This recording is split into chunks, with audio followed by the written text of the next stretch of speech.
Sarah squinted at her phone screen, the late afternoon sun making it hard to read. She'd just gotten off work and was about to head home when the first text came through. "Hey, it's been ages.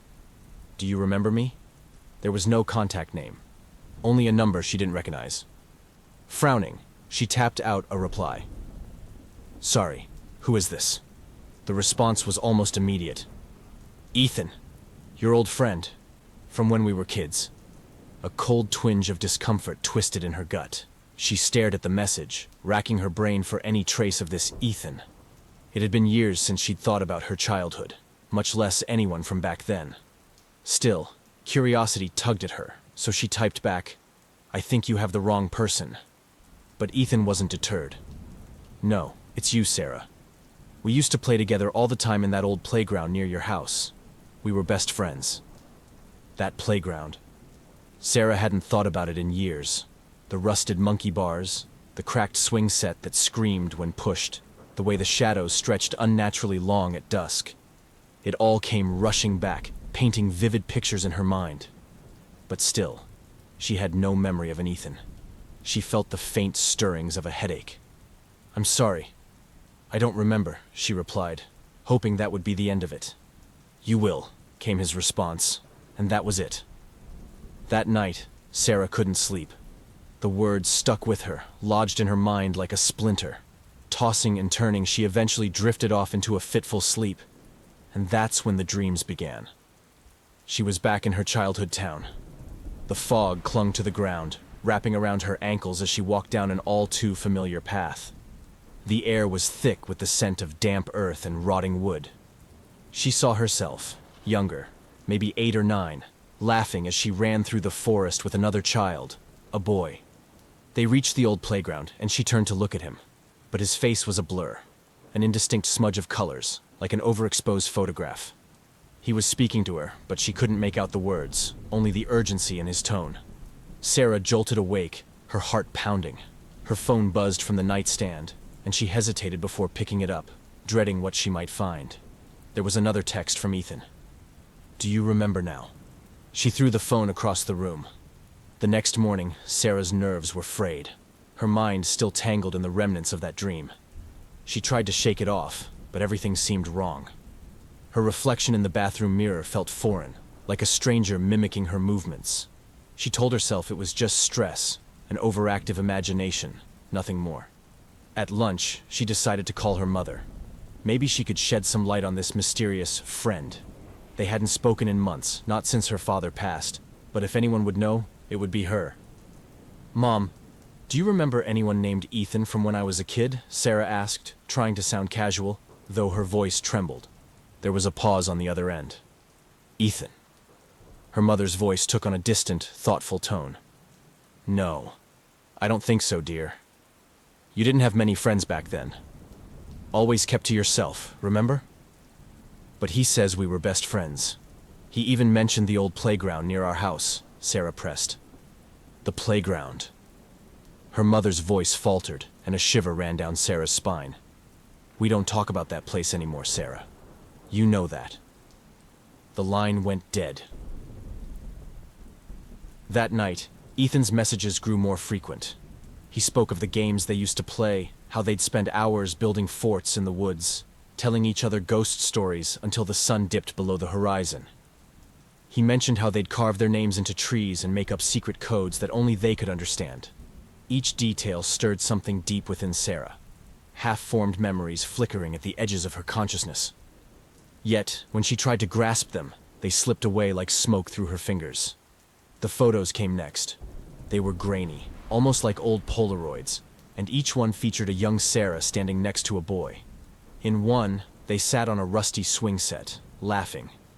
Another showed them crouched by a tree, the initials S+E crudely carved into the bark. The last photo made her blood run cold. It was of her bedroom, taken from the corner, capturing her in bed, the blankets twisted around her legs as she slept. "I'm right here," the accompanying message read. Terror gripped her. She grabbed the photo album from the back of her closet, desperate to find something, anything that could explain this. She flipped through the pages until she found what she was looking for. There, Sandwiched between photos of her 8th and 9th birthdays were pictures of that old playground. But Ethan wasn't there. There were spaces beside her. Places where an arm was draped around her shoulder or another hand held hers. But no face. No boy. Just empty air. That night, the dreams returned, darker and more vivid than before. The boy, Ethan, stood in the center of the playground, surrounded by shadows that seemed to pulse and writhe. He stretched out his hand, and this time, Sarah could hear him clearly. "You promised you'd never forget me." She woke to find muddy footprints leading from her front door to her bed. Her heart raced as she stumbled back, phone in hand. It buzzed with a new message. "You're getting closer. Remember me." Her mind screamed that this couldn't be real, that there had to be some rational explanation. But deep down, she knew the truth. Somehow, she had forgotten him. And now, Ethan, whatever he was, wanted to make sure she remembered everything. As she stood there, trembling in the dim light of her bedroom, she finally whispered the words aloud. "Who are you?" The reply came instantly, even though she hadn't sent a message. "You know who I am, Sarah. You just have to remember." The air grew colder, and her breath misted in front of her. Somewhere outside, a child's laughter echoed through the night, faint and distant. Sarah stumbled backward, her back hitting the wall. She clutched the phone to her chest. Ethan's words burned into her mind as she struggled to hold on to the last threads of her sanity. And for the first time in years, Sarah found herself wondering if some memories were best left buried. Sarah stared out the car window as the landscape shifted from city skyscrapers to the rolling, faded green of the countryside. Her heart thrummed in her chest, a constant, unyielding beat that reminded her of the nightmares that now plagued her every night. Ethan's messages had stopped, but his presence lingered, woven into her thoughts like a parasitic vine.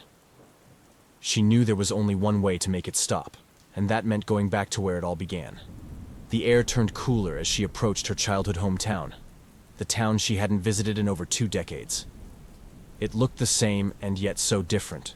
Dilapidated storefronts with their paint peeling away, empty windows staring out like hollow eyes, and roads cracked with age. It was as if time had forgotten this place, just as she had forgotten. Ethan. She pulled up to the overgrown field that used to be the town park, her eyes catching the skeletal remains of the old playground. The sight sent a shiver through her, tugging at a buried memory, something that twisted her stomach into knots. She stepped out of the car, gravel crunching under her boots.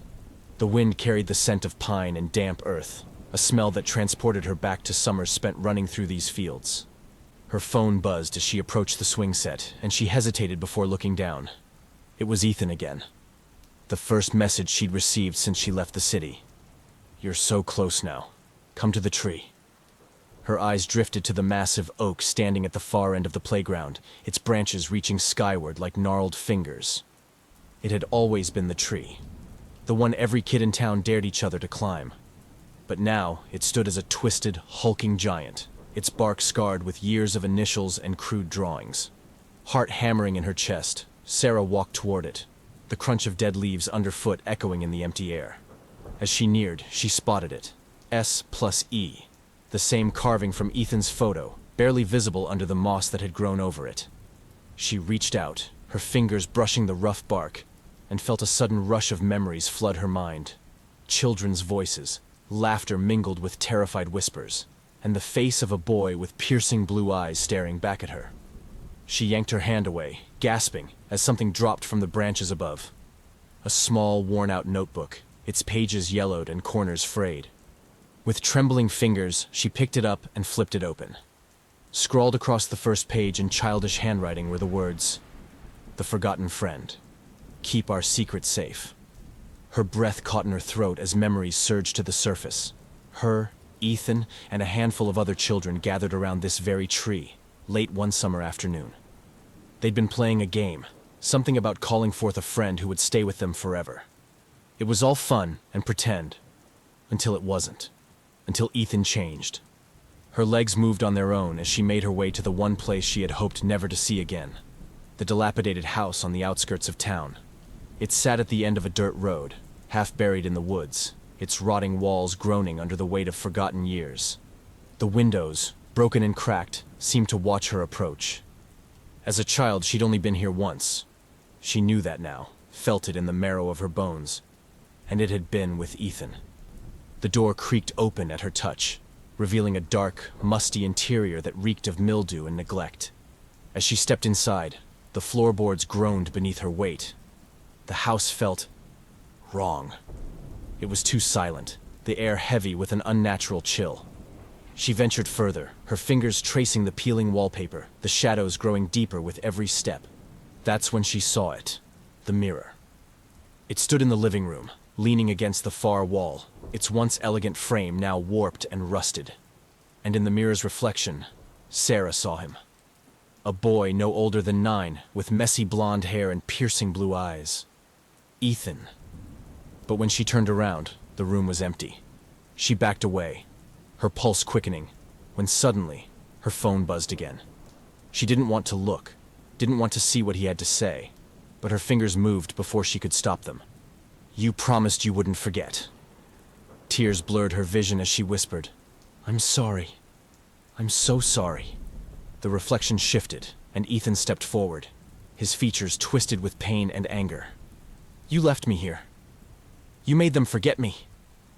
The accusation hung heavy in the air, seeping into her skin, into her bones. "No, I didn't. I didn't mean to," Sarah choked out, her voice barely a whisper. "You all promised," he spat, the reflection warping, his form stretching and bending, bones cracking as he grew taller, older. His eyes darkened, his skin turning ashen, decaying. "You made me disappear. And now you're going to keep your promise." Sarah stumbled back, panic clawing at her throat. "What do you want from me?" Ethan's face split into a grotesque smile, his teeth jagged and too sharp. "I want you to remember everything." The room lurched, the walls bending and twisting, and suddenly, Sarah was outside, standing in the middle of the woods. The wind howled around her, carrying faint echoes of children's laughter. She could see them now, a group of kids standing in a circle around Ethan, their hands joined, chanting words she couldn't understand. They were summoning him. They'd called him forth from whatever darkness he came from, desperate for a friend who would never leave. And then she saw herself, young Sarah, taking a step back, her face twisted in fear. "This isn't fun anymore," she whispered, tugging at Ethan's sleeve. "Let's go home." But Ethan's eyes had changed, dark, empty, hungry. "You can't leave," he'd told her, "not until you promise."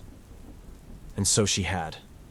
She promised to never forget him, to keep him alive, no matter what. They all did. Sarah fell to her knees, the memories crashing over her like a tidal wave. Her phone buzzed one last time, and she barely had the strength to lift it to her face. "You know what you have to do." Tears streamed down her face as she looked up. Ethan stood before her now, no longer a child, no longer human. A twisted, rotting thing, half-formed, desperate to be whole. He reached out to her, and for a moment she felt his touch, a boy's hand, warm and familiar. "You said you'd never forget," he whispered, his voice trembling with longing. "Why did you forget me?" And in that moment, Sarah remembered the truth. They hadn't just summoned him. They'd abandoned him. They'd turned their backs, leaving him to rot in the darkness they'd created. Her vision blurred as the world around her dissolved into shadow, and she whispered, "I'm sorry, Ethan." The last thing she saw was his smile, wide and jagged, before the darkness swallowed her whole. And then, there was nothing.